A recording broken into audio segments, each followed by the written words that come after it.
这次温度呢，真的降得超级的明显。它是4K 60帧15分钟，直接去对比上一代的话，总共下降度。然后拍照起来呢，它在肤色的演算法上面很明显的不一样。那这次呢，我觉得它在每颗镜头，甚至是前置镜头的演算法上面表现都非常的一致。那来讲，我到底推不推荐买这次的 Pixel 9系列呢？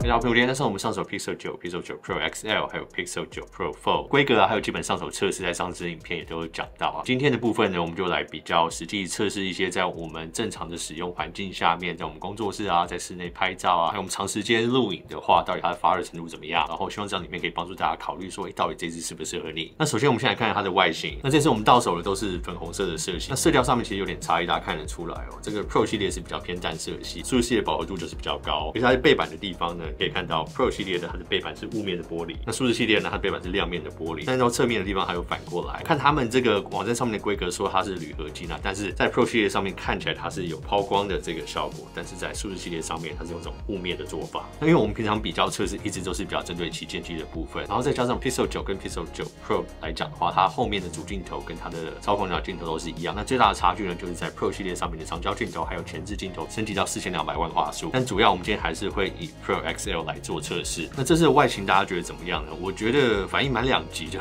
我自己是很喜欢这种镜头框的设计，因为对我而言，其实每一代如果它有改变它的设计跟外形的话，我基本上都会给予一个比较正面的反应，至少感觉起来比较有在花心思，就有下点功夫去改变它的外形。那但除了镜头框侧面这种切直角的设计，很多人就说比较像 iPhone， 那也真的是很像。那尤其是我们在装上官方的矽胶壳之后，那我们刚好也有一台 iPhone 15 Plus 也是粉红色的，两个有时候摆在一起，在正面的地方会要稍微看一下才看得出来。那整体的设计语言刚刚我是喜欢的。那解锁的方面，它一样是有指纹解锁，那他们便用超音波的这个组件。那我们实际测试跟上代8 Pro 比较起来，这个解锁速度其实是差不多大同小异。那另外呢，你也可以用这个扫描脸部来解锁。那其实很多人是比较偏好指纹解锁。OK， 那下个阶段我们直接进入重点。那我们每一年都会做这样的发热测试，拍摄的方式都是一样，我们用 4K 60帧去持续拍摄15分钟。那我们会有温度感测器在后面去侦测它温度的变化。夏天时呢，我们在这个我们工作室一样会开着冷气来做测试啊。那我们在测试这个 Pixel 9 Pro XL 的时候，旁边有对照组就是 iPhone 15 Pro Max。但我先说明了，那一台 iPhone 15 Pro Max 是我自己本身在用，现在它上面装的 iOS 是 iOS 8.1的 Beta 2，所以这样可能在测试上面可能发热这些可能会有一些差异。但不管怎么样，我就做对照组，我会把它记录起来。那我们持续这样拍摄呢，在5分钟后，我们得到数据是 Pixel 9 Pro XL 正面最高温度在33度左右，然后 iPhone 15 Pro Max 在39度上下。那10分钟后呢 ，Pixel 9 Pro XL 的背面是35度上下 ，iPhone 15 Pro Max 是在44度上下。那15分钟拍摄完成之后 ，Pixel 9 Pro XL 的正面在39度上下，背面在38度上下。那 iPhone 15 Pro Max 的正面是47度，背面是49度。那我们拿 Pixel 跟自己做对比，对比上一代的话，上一代8 Pro 在拍摄15分钟 4K 60影片之后呢，正面是43度，背面是41度。那可以看到它温控表现对比上一代其实有蛮明显的进步。好，那下个阶段我们就来进入这个测试相机的环节。大家知道，其实在主镜头跟它长焦镜头整体看起来规格没有什么大改变，但是最大改变是在演算法。那超广角镜头跟它前置镜头的规格都有进步。但我们就先来看一下 Pixel 9 Pro 对比 Pixel 8 Pro 的照片，可以看到呢，人在肤色上面的表现差异真的很大。那这次呢，他们的 HDR 演算法的改变是他们自己很自豪的。那我看起来呢，也是偏好9 Pro 的调色啊，但这个是我个人偏好。那我觉得皮肤在血色上面显色出来非常的明显，然后感觉起来比较有生命的气息感觉啦。那你们自己怎么想？你们可以再看一下。那上次我们在现场是直接用现场的萤幕拍给大家看，那我们这次直接在电脑上面下来，然后左右去做对比，我觉得这样差异就更加明显。那大家可以自己看一下。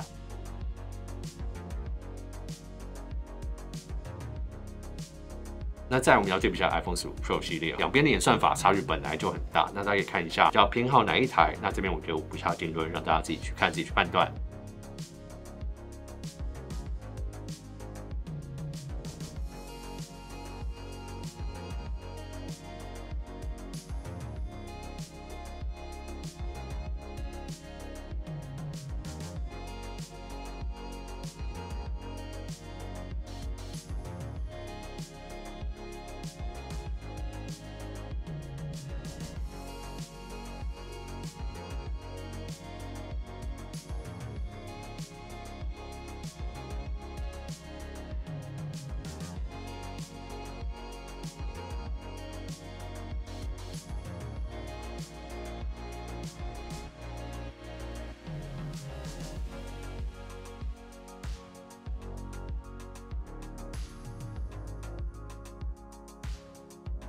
那下一步呢，我们在影片的拍摄上面可以看到，其实在 Pixel 它的演算法在肤色上面，它同样的这个肤色算法还是有延续过来。我觉得整体来讲，不管是说拍摄的镜头每个在切换的时候啊，我觉得它的色调更一致呢。其实，在影片上面的拍摄的结果，我们也是有看到这样的效果。那另外，我觉得在录影的时候，上次我们有提到，在现场它镜头切换的时候，它的这种位差处理得更好。那我其实我有直接去看一下，大家可以看到这个拍摄起来的效果。那这个当然就是看你拍摄的距离的远近啦。那有时候可能更近一点，它的位差会稍微明显。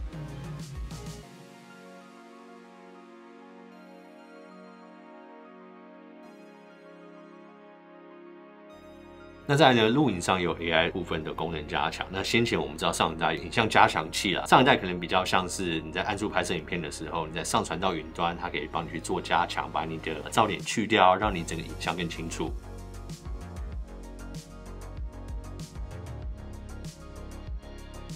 那这一次呢，它有支援 8K 的录影拍摄，那它其实也是用一样的方法，并不是说它可以录制原生的 8K 影片，它是让你录制选择这样的模式之后呢，它会上传到你 Google Photos， 那这边你就要选择说让它进行备份，那备份之后呢，它会有一段时间去进行运算，运算完之后，我觉得看你影片的长度或者它的困难度，它运算时间不一定，但是可能一般人在平常去旅游拍摄的时候，你可能不会一直去回头检视看它有没有生成到 8K 嘛，你可能就是一天拍完之后，然后可能事后晚上回到饭店回到家的时候再来看照片，或许是几个小时过后，其实它大概应该算的也都算完了。那我们这边大约是2-3个小时之后，就可以看到它 8K 的影片真的生成出来。那它加强的方式是用 upscaling 的方式，在云端帮你算成 8K。那我本来的想法会说，这样拍起来会不会有点虚假的感觉，或者说它其实只是解析度提高，但是你整体画质里面的细节没有增加。那我们这边来实际来做比对啊，拿4K 的画面对比 8K 的画面，然后它其实在文字上面的解析度啊，可以仔细去看，然后它的细节都非常清楚，然后边缘的运算也不会有那种很虚假的 AI 的感觉。另外的细节，像这个帽子啊，还有最明显，我觉得是这个叶子的细节，都全部可以用 8K 的影像去拍摄出来。左右放在一起比对，真的是非常的明显。所以我觉得这个加强器并不是只是一个噱头，这很厉害。那再来我们看一下它照片加强的部分，那这个是特别针对你用数位变焦啊，拍摄远距离的时候，它在你在拍摄的时候可能超过一个距离，它就会让你事后回去后置这张照片的时候，会多一个 Zoom Enhance 的选项。那开启之后，它会自动去算出它怎么更自然的去加强它的解析度。这个和一般的锐化感觉不太一样。你可以在比对出来的话，你看到它的细节上面更加的自然。那很有趣的一点是我看到这个前后有加强跟没有加强的照片的这个档案